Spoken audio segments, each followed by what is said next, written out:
Now, at this point, you might be thinking, how is this person going to convince me that clickbait is actually a good thing? Well, buckle up. Ladies and gentlemen of the jury, I'd like to present to you Exhibit A, the person watching this video right now. Today, I'm here to share with you my thoughts on this highly frowned upon practice, using clickbait in your titles and your thumbnails. Let me ask you this.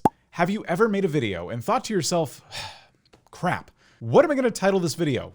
What's the thumbnail going to be? I certainly have, and in some cases, I still do. Sometimes I repurpose live stream clips, and in the moment, I'm never thinking about what the title and the thumbnail might be if this clip happens to live on its own on YouTube someday. Or sometimes I publish a new video, and the title and the thumbnail I chose just aren't cutting it, so I think to myself, maybe I can change these. And sometimes I just love an idea so much that I start outlining a video before I've even considered what the title or the thumbnail might be. You know what? That's future Dan's problem. I think you see my point, right? The best thing you can do for your content is planning your title and your thumbnail before you ever hit record. And for this video, that's exactly what I did. I knew what the title of this video was going to be, and I had at least some idea of what the thumbnail for this video might look like. And this brings us to the topic of clickbait, and I want to show you some examples, but first, let's talk about this video, the one you're watching right now. Did I clickbait you into watching this video?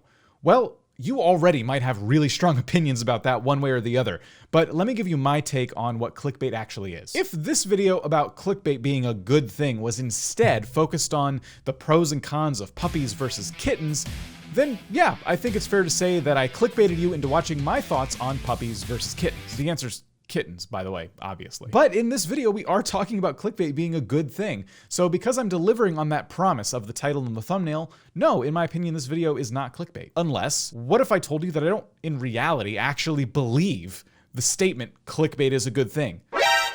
Now is this video clickbait? Feel free to argue about that in the comments below. What I will say though is that just because a video's title and thumbnail come off as a bit provocative, that doesn't necessarily mean they're clickbait. What I'm setting out to do in this video is encourage creators like yourselves to push this envelope just a little bit more if you're not already. After all, the whole point of titles and thumbnails is to get your videos seen in the first place, right? So take a minute to think about the types of videos that YouTube offers you on the home feed or in search every single day.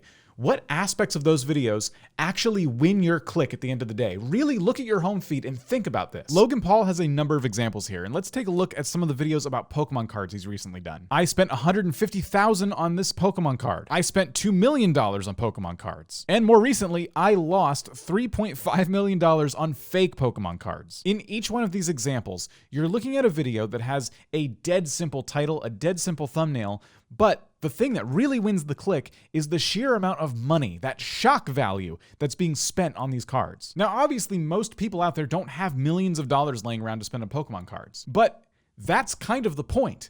That's why these videos are so clickable. So when you're thinking about how you could apply this strategy to your own channel, you need to be considering what makes you unique, what makes the thing you're doing unique. Now, while I think these videos prove my point, and I could be done here, I'm going to show you another example, one that doesn't involve millions and millions of dollars. Now, this is Farzy. He has a Minecraft channel that has 358,000 subscribers, but 318,000 of those subscribers came just in the last year. Obviously, you would think this is really challenging to do given that Minecraft is so saturated, as they say. But as you can see, Farzy is applying a lot of the same strategies that we're talking about here, and very effectively. I made a giant greenhouse and bee farm. On the right side of the thumbnail, we can see the greenhouse, and it looks incredible. And on the left side of the thumbnail, he's showing the results of having this greenhouse. For those who don't understand Minecraft, he's producing a lot of honey. Every Minecraft mob's weakness. This video is sitting at 2.8 million views and is currently getting 1,000 views every hour. The thumbnail is a visualization of the title. It shows just a few different Minecraft mobs and it says mob weaknesses. Farzy's been trying out different strategies here for a very long time now,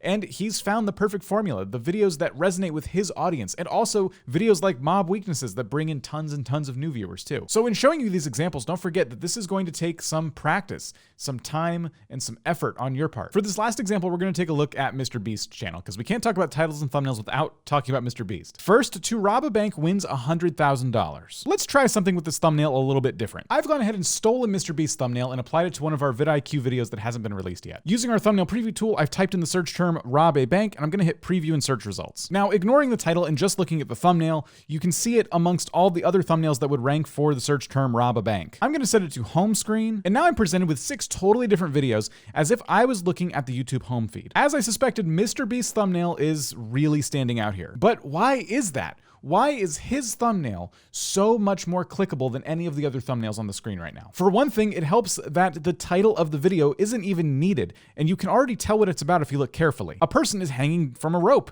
They look like they're in a bank vault, and they are grabbing a whole chunk of money off of a table full of money. There are only a few dominant colors here in this thumbnail, such as green, yellow, and orange. The thing that gets you to stop scrolling is that giant green pile of money. And of course, everyone wants to learn more when they see a pile of money.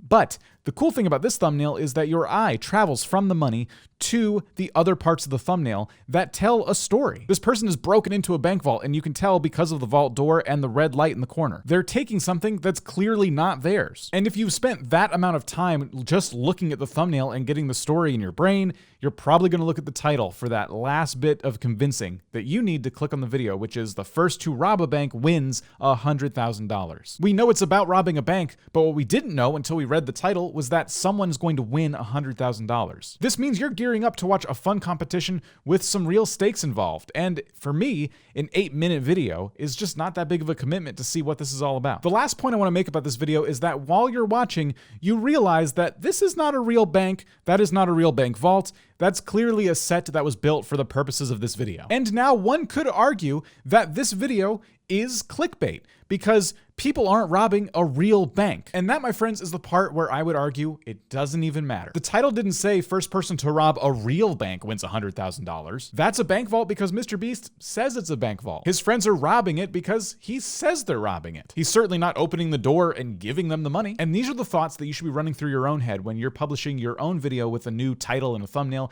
and you're just a little bit worried. Am I clickbaiting people? Basically, whenever I upload a new video, I have a dummy check. Is the video that I made delivering on the thumbnail's title and promise or perceived value? The last thing I'm trying to do is encourage anybody to deceive their audience. What I'm actually saying is that when possible, your titles and your thumbnails should have some kind of emotional pull. And when that's not possible, another thumbnail tip I have for you is see if you can make your thumbnail visualize the actual title of your video. As you build trust with your viewers, they'll ultimately be the ones who decide whether your video is clickbait or not. We recently applied all of these strategies to one of our latest videos, and you should probably click on this because in it, we discuss the possibility that YouTube is dying.